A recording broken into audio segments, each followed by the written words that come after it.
फौजी भाइयों नमस्कार। आपका अपने वीर सैनिक वेलफेयर यूट्यूब न्यूज़ चैनल पर फिर से स्वागत है। भाइयों, जैसा कि मैं देख सकता हूं कि आप सभी लोग को बहुत ज़्यादा उत्सुकता है कि क्या जितने भी पोस्ट 2016 रिटायरीज पेंशनर्स हैं, क्या उन सभी को स्पर्श पीपीओ मिल गया है। तो उसी बात को लेकर मुझे लगा कि मैं आपके साथ कुछ अपनी इन्फॉर्मेशन शेयर करूं और इसके लिए मैं आज ये वीडियो लेकर आपके सामने आया हूं। क्या सभी पोस्ट 2016 पेंशनर्स को स्पर्श पीपीओ मिल गया? तो जैसा कि हम लोगों ने सूचना जुटाई या पीसीडीए पेंशन इलाहाबाद से जो सूचना मिली, उसके आधार पर ये कहा जा सकता है कि अभी सभी पोस्ट 2016 पेंशनर्स को स्पर्श पीपीओ नहीं मिला है। तो क्या उसके लिए कोई डेडलाइन रखी गई है कि कब तक सभी 2016 के बाद रिटायर होने वाले पेंशनर्स को स्पर्श पीपीओ मिल जाएगा? जी हाँ, उसके लिए डेडलाइन रखी गई है और वो डेडलाइन पहले तो जनवरी ही रखी गई थी, लेकिन अब उसको बढ़ाकर फरवरी महीना कर दिया गया है।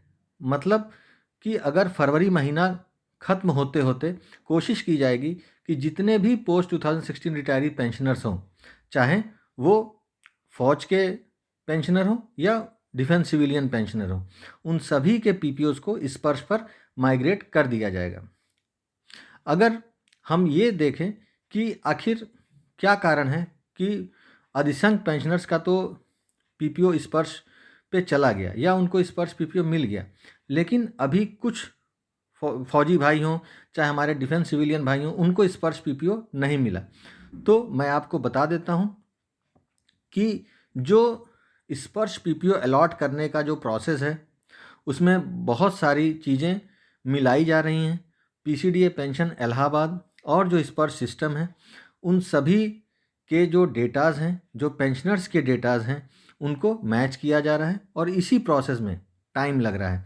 इसलिए जब आपको ये लगता है कि मुझे नहीं मिला, मैं तो 2016 के बाद का ही रिटायरी हूँ, लेकिन मुझे मैसेज नहीं आया, मुझे स्पर्श पीपीओ नहीं मिला, तो आप बिल्कुल भी परेशान ना हो, क्योंकि आपके जितने भी पेमेंट्स हैं उन सभी को मैच कराया जाएगा और जितने भी पीपीओज़, चाहे वो ओरिजिनल पीपीओज़ हों या कोरिजेंडम पीपीओज़, जो पीसीडीए पेंशन इलाहाबाद ने जारी किए हैं, इशू किए हैं, उन सभी का भुगतान या पेमेंट जब बैंक या डीपीडीओ, जिस भी संस्था से आप पेंशन ले रहे थे, उसके द्वारा कर दिया जाएगा। उसके बाद ही आपके पेंशन को स्पर्श पे माइग्रेट किया जाएगा और आपको नया स्पर्श पीपीओ मिल जाएगा। कुछ इसी तरह की व्यावहारिक दिक्कतें हैं जिसकी वजह से अभी समय लग रहा है, लेकिन जो सूचना मिल रही है पीसीडीए पेंशन की तरफ से या जो सरकार की तरफ से जो डेडलाइन तय की गई है, उसमें ऐसा प्रतीत होता है कि जनवरी नहीं लेकिन फरवरी ख़त्म होते होते ये टारगेट दिया गया है कि पोस्ट 2016 रिटायरीज जितने भी पेंशनर्स हैं उन सभी को स्पर्श पीपीओ दे दिया जाए। एक बात और जो मैं आपके साथ शेयर करना चाहता हूं कि चूंकि मैक्सिमम पेंशनर्स का स्पर्श पीपीओ अलॉट हो गया है, जो भी 2016 के बाद रिटायरीज थे, और अब जो प्रक्रिया है वो थोड़ी धीरे पड़ेगी। तो इसलिए ऐसा भी हो सकता है कि जो 2016 के पहले रिटायर होने वाले पेंशनर्स हैं, जिनकी हम चर्चा करते रहे हैं कि जब 2016 के बाद रिटायर होने वाले पेंशनर्स का स्पर्श पीपीओ मिल जाएगा, उसके बाद 2016 के पहले रिटायर होने वाले पेंशनर्स का नंबर आएगा, तो हो सकता है कि इस दरमियान आप में से बहुत सारे ऐसे पेंशनर्स जो 2016 के पहले रिटायर हुए हैं, उनको भी स्पर्श पीपीओ मिलने का सिलसिला शुरू हो जाए। तो आप सभी को सजग रहना है। सिर्फ जैसा मैंने बताया है कि जो आपके बैंक अकाउंट्स में या अगर आप डीपीडीओ से पेंशन लेते हैं तो वहाँ के डेटाबेस में या वहाँ के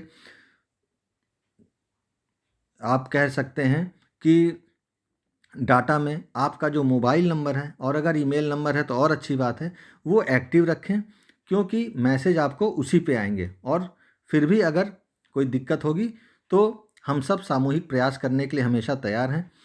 मैं आपको ये भी बता दूं कि पीसीडीए पेंशन इलाहाबाद ने भी कुछ नोडल ऑफिसर्स की नियुक्ति की हुई है जो पेंशनर्स के हित के लिए ही है, लेकिन चूंकि पीसीडीए पेंशन ने उस ऑर्डर में साफ लिखा है कि वो सभी नोडल ऑफिसर्स जितने भी रिकॉर्ड ऑफिसर्स या पे अकाउंट्स ऑफिसर्स या सिविलियंस के केस में हेड ऑफ ऑफिसर्स या हेड ऑफ डिपार्टमेंट्स हैं, उनके लिए काम करेंगे। इसलिए कभी भी मैंने ये चर्चा आपसे नहीं की कि आप उन नोडल ऑफिसर से संपर्क करें। लेकिन अगर आप अपने रिकॉर्ड ऑफिस से संपर्क करते हैं और उनको ये लगता है कि आपको नोडल ऑफिसर्स का नंबर देते हैं बात करने के लिए, तो आप उनसे भी बात कर सकते हैं। तो मुझे ये छोटी सी सूचना आपको देनी थी कि फरवरी महीने के अंत तक सभी पोस्ट 2016 रिटायरी पेंशनर्स को उनका स्पर्श पीपीओ मिल जाना चाहिए, और जिनका कुछ का बचेगा उनका भी कुछ ही दिनों में मिल जाएगा।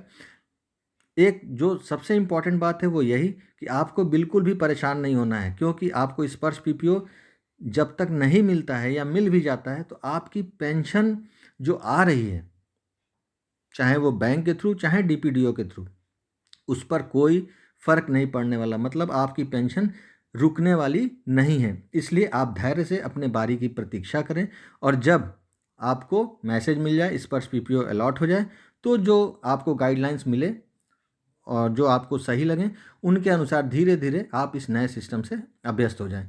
तो फिर से ये कहते हुए कि जैसे ही मुझे कोई अगली सूचना मिलेगी, मैं आप लोग के बीच फिर आऊँगा किसी नए वीडियो के साथ। और अगर आपको पेंशन संबंधी कोई भी समस्या है तो आप मुझसे कमेंट सेक्शन के थ्रू जुड़िए। मैं आपकी क्वेरीज़ को सॉल्व करने के लिए कोशिश करूँगा। तब तक के लिए जय हिंद।